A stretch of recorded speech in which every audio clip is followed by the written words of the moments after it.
mga kababayan. Title, ano title natin? TikTok. TikTok ba? Title natin mga kababayan is countdown na, mga bossing. Ngayon po, anong petsa sa Pilipinas ngayon? 28 o 29 na dyan, mga kababayan? 2 araw na lang po, 29 ngayon, o 30 bukas, 31, o yung pangatlong araw, June 1 na, mga bossing. Punta kayo dito sa Mindanao. Ano naman mangyayari kung pumunta kami dyan sa Mindanao? Matapang kayo. Oh. 3 araw. Sasapit na yung uno, mga kababayan. Ito na nga po yung buwan, unang araw ng buwan ng Hunyo na sinasabi ni Senator Trillanes, dating Senador Trillanes, mga bossing.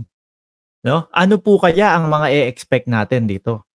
At totoo po kaya na si dating Pangulong Duterte nando sa London nagpapagaling, mga kababayan? Ayan ang mga maaano natin.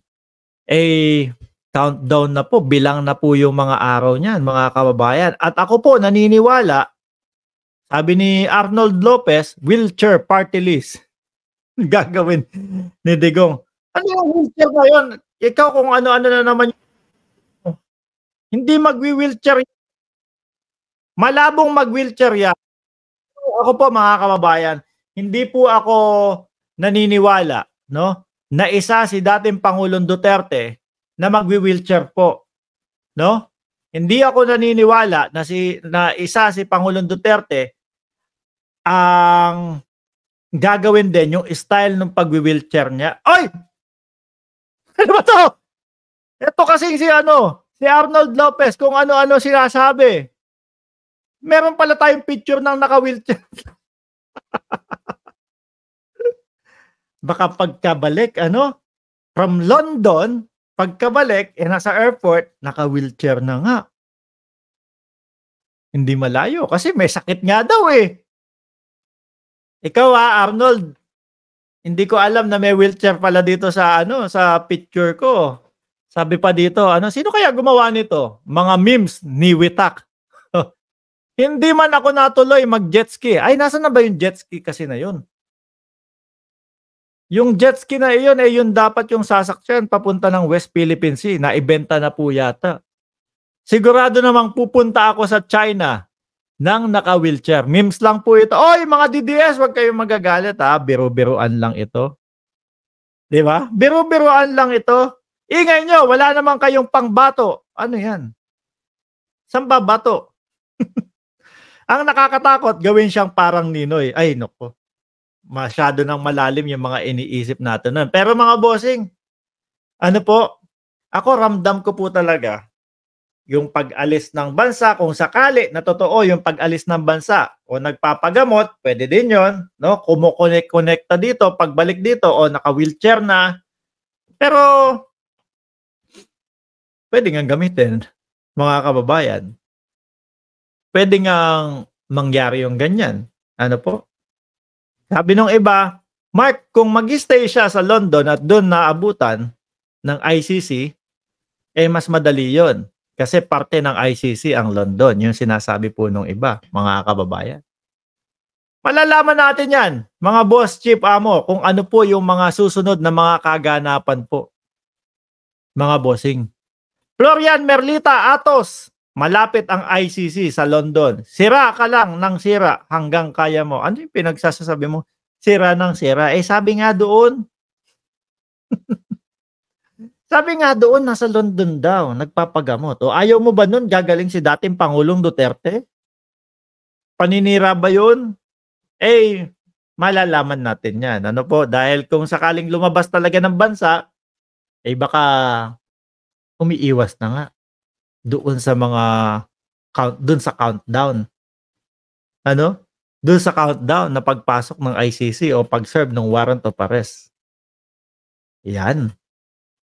Pero ako naman, doon sa mga magde-debunk na mga DDS vloggers, fake news.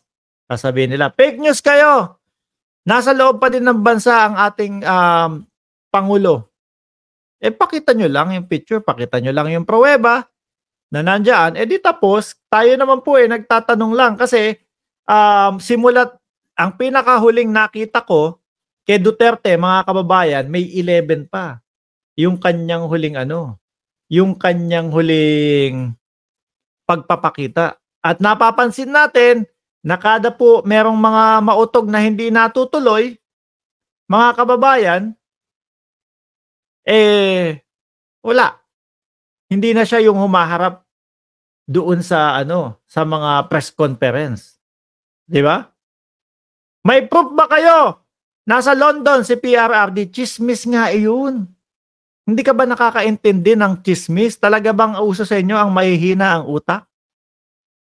Kasimple-simpleng i-debunk. O di sabihin mo, o debunk. Yung chismis ninyo, tigilan nyo na. O eto si Pangulong Duterte nandito sa Pilipinas. Kung walang maipakita, sorry. Tuloy pa din ang chismis. Di ba? Ganun lang naman yun. Wag tayo magpahinaan ng utak. Sinasabi na nga namin, may bali-balita. Hindi namin sinasabi, nandoon si Duterte, nandoon. Sa London. Nakakaintindi ba kayo? O talagang uso sa inyo ang mahihina ang utak? Anyway, mga kababayan, samahan niyo po kami sa pagka-countdown. Countdown in 3, 2, 1, charan! Serve ng warrant of arrest. Tigilan na natin to mga bossing. Baka mabwisit na po yung mga DDS. And ako, kailangan ko na ding magpahinga po at maaga pa po ang ating trabaho bukas. Muli, ako'y magpapasalamat at magpapaalam na din po mga boss, chief, amo, sir. Diba? Hina ng utak, Sir Mark. Ewan ko dyan sa mga yan. Siguro, uso sa kanila yung pahinaan ng utak. Kaya ganyan yung mga yan. Maraming salamat po and God bless po sa ating lahat. Huwag nyo pong kalimutan na pindutin po yung like button at yung subscribe button para naman po doon sa mga taong ngayon lang nakita itong ating channel. Good morning po sa ating lahat, especially to you po, Mark Ramos, Peli de la Cruz. Doon po sa mga ngayon lang nakapasok, pwede nyo naman po itong panoorin ng replay. Maraming salamat and God bless po sa ating lahat.